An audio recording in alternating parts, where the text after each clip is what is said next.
In the last video of rebuilding this LS3 engine, I fell off a chair. Woo! I say a bad word. And summarized my past dating life. Nasty, nasty. But today, we're taking things up a notch with efficiency.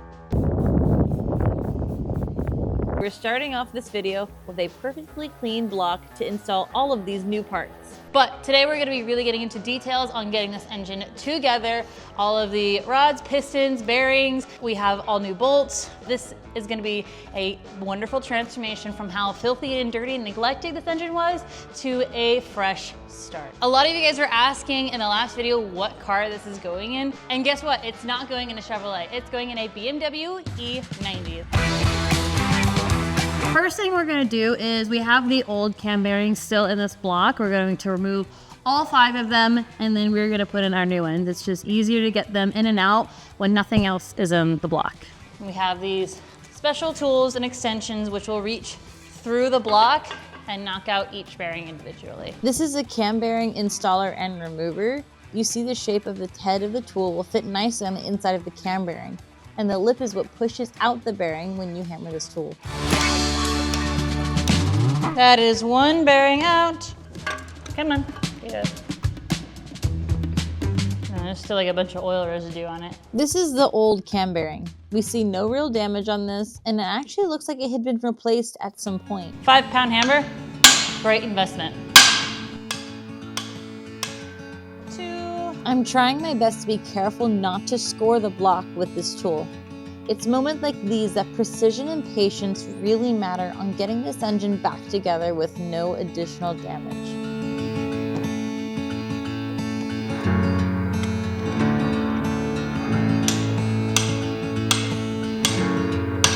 Woo. Now we're gonna, here it is. Done. So this is our extension so that we can reach through here to get to the last of the 2 cam bearings in the back.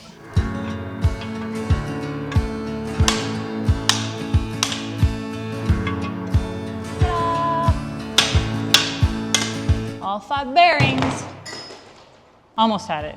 Kobe. And now I'm gonna get our new ones in. So we have, these are Durabond bearings that we're gonna be putting in this block. The only thing, these ones have a specific position, not necessarily in an order where they go left to right or right to left, but if you start on one side, you have to go down the row. These are our new bearings. As you can see, there are holes in them, and these holes have to line up with the oil valleys that are in the block itself, because that's where oil passes through to make sure that everything stays lubricated. So this bearing won't fit through the block. We're gonna have to go in through the block, have the tool kind of like finagle its way on there and then press it together. But we're gonna have more room if we, almost killed me. I magically added this sweet cone onto our tool because this is gonna help keep it centered instead of it wiggling around, because this bearing has to go perfectly and straight. And we can't go too far, so we're just gonna eyeball it. You can see the hole in the new bearing is lined up with the oil passageway on the block, but I still need to press the cam bearing in a bit further. Yeah, it's not quite there. It needs to go in a little bit more. I think that might be it.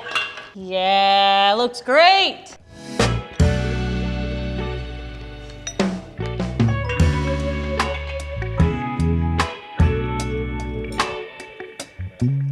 Making sure the cam bearings are lined up perfectly is crucial. If I mess this up, the engine could fail due to lack of lubrication, or these parts could bind. It's tedious, but well worth the extra effort to double check each bearing. Lined up perfectly with that oil valley. For an example, this one is the other hole, and it is not. That one is. So what we are going to do next is actually test our camshaft, make sure all of that fits right. So the client got a BTR camshaft. We are going to go ahead and lube it up, put her in the block. We want to be careful this goes in as straight as possible. and not to knock out those bearings we just put in. Installing the camshaft is always an exciting moment, one of the key components to the engine's breathing, and an upgrade can drastically change how your car performs. There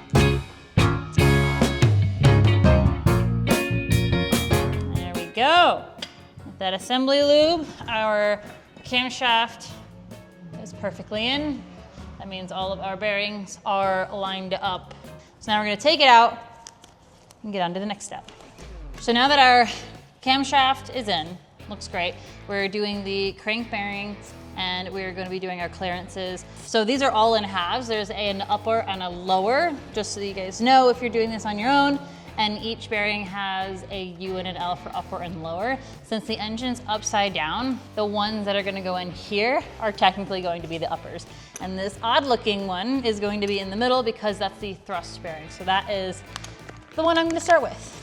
You can see the numbers and letters on this bearing. F5293L is the important segment here. The L stands for lower, identifying that this is the lower bearing. And on the next bearing, it has the same numbers and letters except a U, identifying that this is the upper bearing.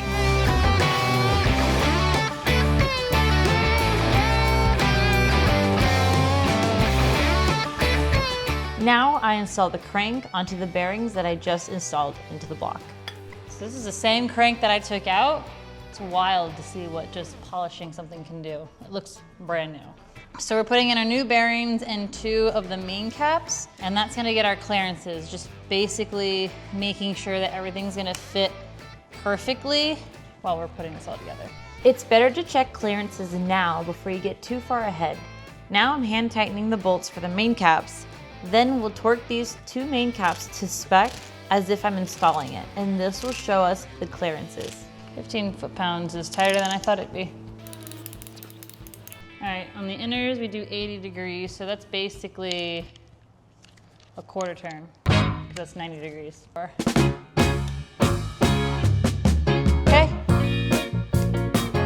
Yep.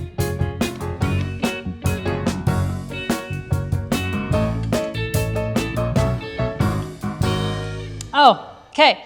So now that we have these all tightened, we're gonna take off the main caps. And then what we're doing is that green plastic gauge that we put down in between the bearing and the crank, we're gonna remove it.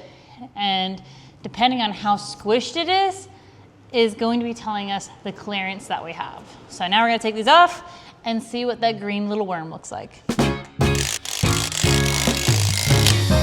All right. Woo! All right. Ooh, wormy got squished. Nice. Okay. Kind of left on the bearing. We're gonna take this. It looks like a ruler, but you'll see here it like actually measures. It measures the squish, so it's gonna tell us what that is. 0015. I am measuring how tight of a fit the crank bearings are. You need the perfect amount of space between the crank and bearings. This space creates an essential oil film that lubricates and cools the rotating crankshaft and main bearings, preventing metal-to-metal contact. These are within spec, so we can continue building this engine.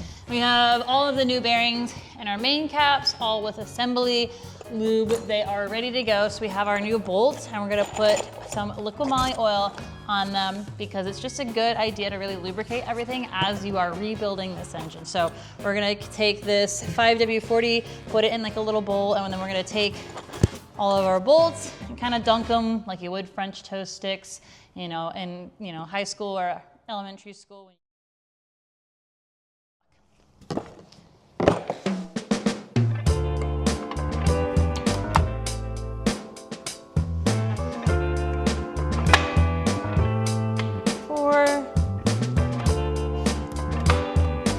Now we get to dunk our French toast sticks.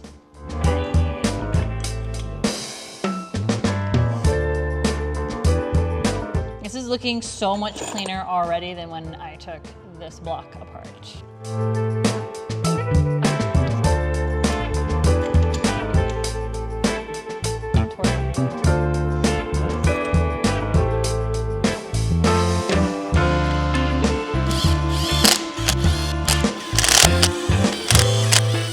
everything goes down very nicely when it's lubed up properly.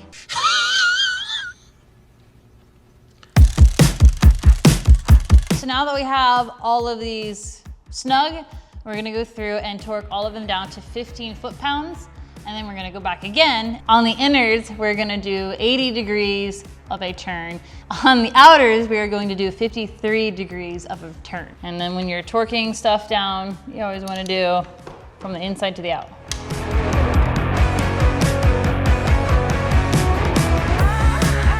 Foot-pounds on the outers. And now we're gonna go in and do the 83-degree turns.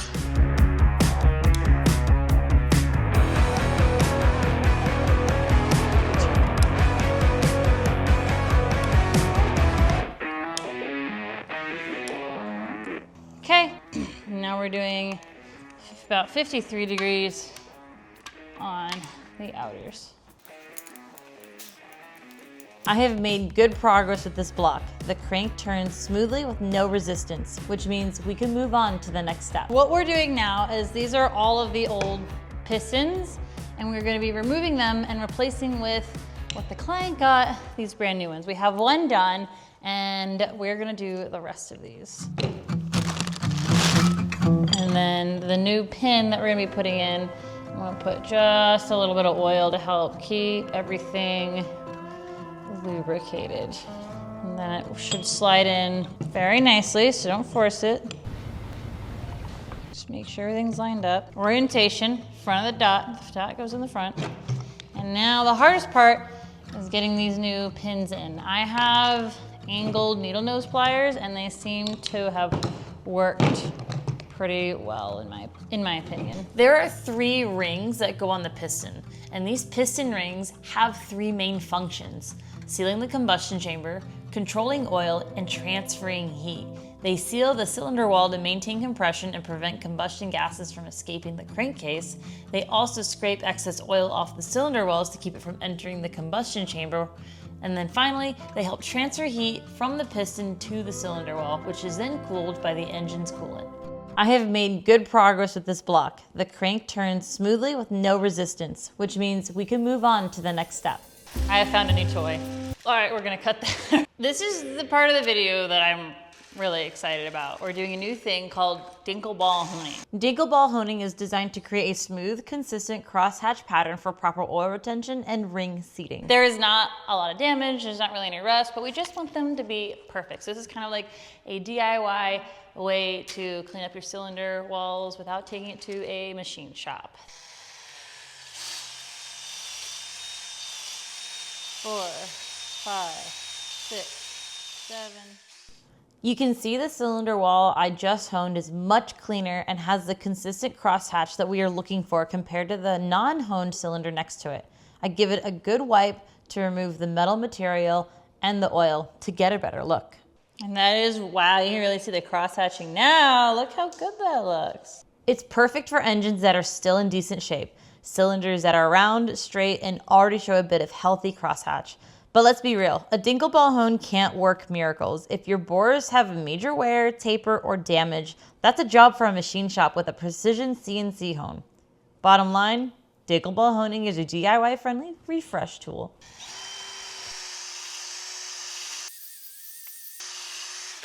So now I'm gonna move the crank underneath to make sure I'm not gonna hit the rod journal on the crank.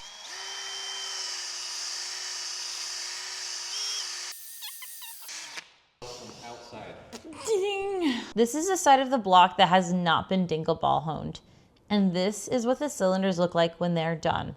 Like brand new. I'm seriously shocked at how well this worked and how much better these cylinders look. I was not expecting this. Now that the cylinder walls have been dinkleball honed and they look fantastic, shiny, we're gonna flip this guy over and we're gonna start doing the rest of the clearances that we need to check. Right now, I'm getting a rod and piston in the block, and I'm going to use it to check the bearing clearances for the connecting rod to the crank. The material I'm using to measure clearances is called Plasti-Gauge. It is a small inchworm looking material that you then lay on the bearing torque down the components to squish the plastic gauge. I don't know if you can see, literally looks like an inchworm. That's like our plastic gauge, and it's going to tell us how much of a clearance we have between the bearing, the rod bearing, and the crank. Put this on. And this will just tell us if the rod bearing is the correct thickness.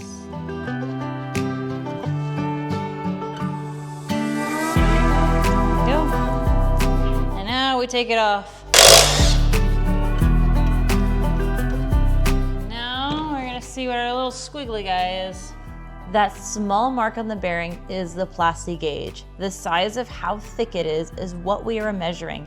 Now it looks like the clearances are really tight, and unfortunately too tight to be within the correct spec. This means I will have to get a different set of bearings that will allow for more clearance. Unfortunately, those bearings aren't going to work for what we're doing. We have new bearings on the way, and while we wait, we're gonna go ahead and replace the springs on our cylinder heads. So we already went and did two. Basically, someone showed me how to do it, so now I'm going to be doing it on my own. We have this cool tool here that will attach to the cylinder head itself and basically press down the springs and remove the locks that are on them, and then we can remove the springs, and we'll just have to make sure that the valves themselves don't come out.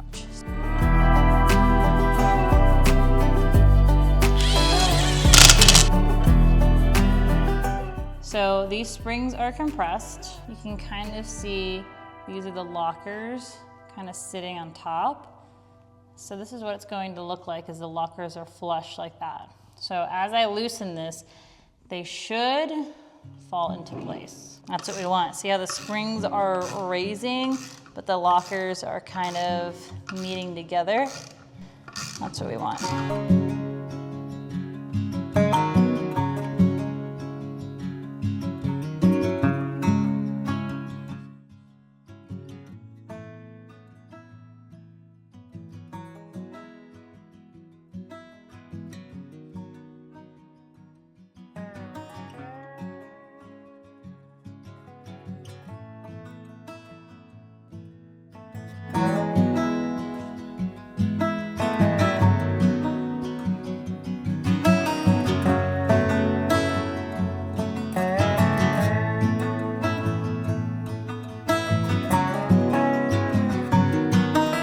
But we have all of our rods, pistons dressed. We have our new bearings that have the right clearances, and we have all of the rings on here. So they are ready to go to be installed on the block. I'm using a piston ring compressor, and it temporarily compresses the piston rings into their grooves so the piston can be safely and easily installed into the engine cylinder. Now that I have one piston in, I move on to the next by lubricating that cylinder wall. Using liquid moly engine oil here is perfect. And in goes the next piston. You can see the rod coming down from this camera angle. I'm extremely careful to not score the crank or the cylinder walls with this rod. Lastly, I add the rod end cap to hold everything in place. Fun fact, each connecting rod and piston must be installed back in the cylinder that I came out of because they are a matched set. They were originally machined and paired together to work in a specific cylinder.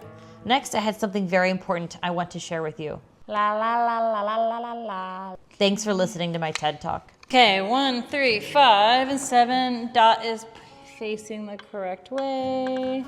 I have to rotate the engine each time I install a piston and rod to be sure the crank is completely out of the way from the rod being sent down the cylinder. Last thing we want is accidentally damaging the crank journal. 4 in and 4 more to go. This engine's really coming along great, but installing the pistons is all the same process, so let's just skip right to it. Now I need to torque down the con rods to spec. Fun fact, you've probably heard the term con rod before. The con is short for connecting rod because, well, that's what they do, I guess.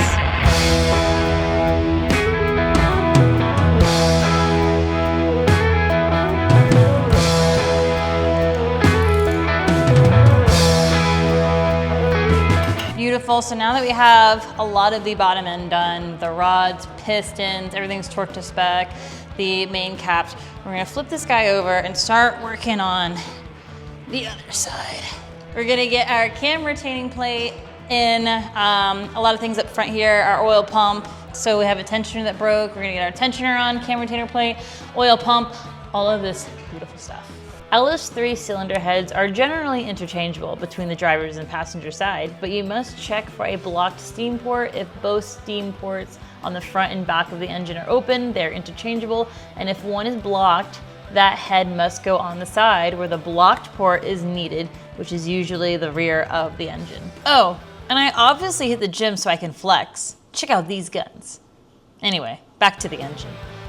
You can see I am tightening down the cylinder head starting from the middle and working my way out. This center outward pattern ensures the head is pulled down flat and uniformly, creating a proper seal against the engine block.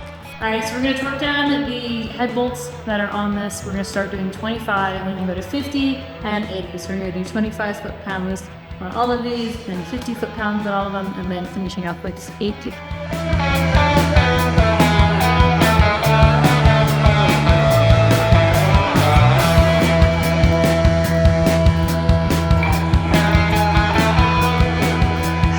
I need the big torque wrench to achieve the higher torque readings. Clearly, I need to hit the gym more.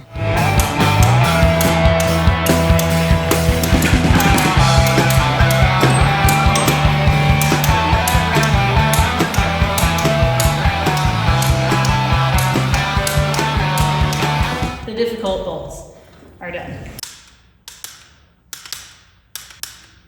Now that I have torqued down the head bolts, it is time to get the push rods in. I have to press them down to make sure that they set correctly.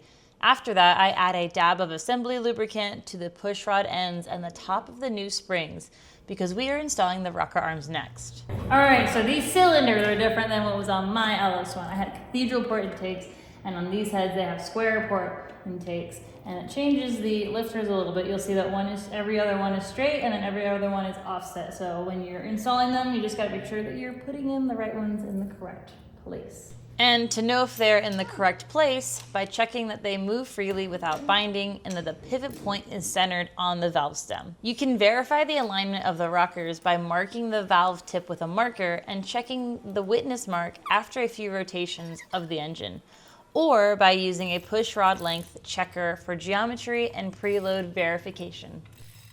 Now that both sides are done, it's time for the oil pump.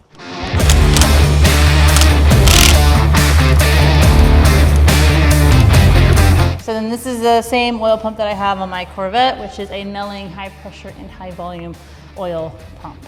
So can confirm that they are good.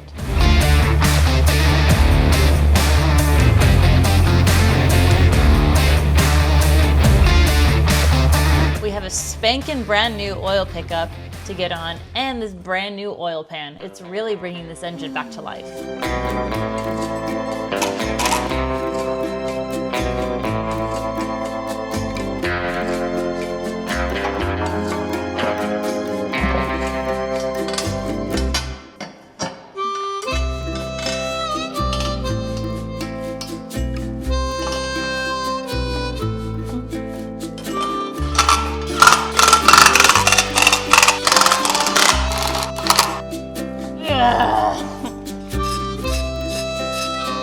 So we just added some oil onto the crank. We're about to put on the cover, and because this engine had variable timing, we are doing the delete on this, and you'll see it because this cover is gonna have a different sensor. So the sensor here is closer to the front gear. So it's doing that delete. This is the cover needed for it. If you guys remember watching my build for my LS1, I did not have any of these fancy sensors or a lot of the variable timing stuff that is on this engine.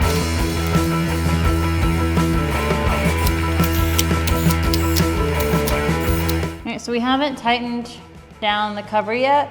We're going to tighten and torque down the bottom two here that go through the oil pan first to like pull down the cover to hopefully get the perfect seal so that way this doesn't leak at all. And then we'll tighten the rest of the cover bolts.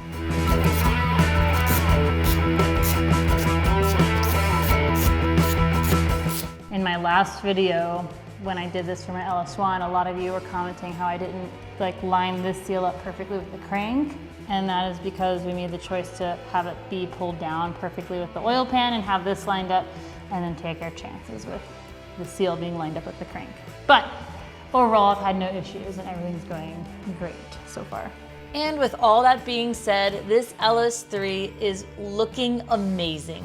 It looks like a completely different engine after we refreshed a lot of things and we've gotten a ton of new parts for it. For those of you who are like, oh, it's not done yet, I know, I still have a couple of things, but overall it's finished. These are the valve covers, and normally I would just kind of pop them on there to keep, obviously, this part of the engine clean. But you can see there's so much just gunk on these. These need to be cleaned properly before installing them, because I would hate for any of this to make it into the engine. These are like weird sealant stuff that they used. Overall, this has been really, really fun. A lot of similarities between my LS1, but with a couple of differences where I did get to learn. So really, really grateful for that. This LS3/L99 is going in an E92 BMW. So that'll be a really cool, fun swap project that somebody is doing. And thank you all for tuning in, watching. I had fun doing this, and I'll see you guys in the next video.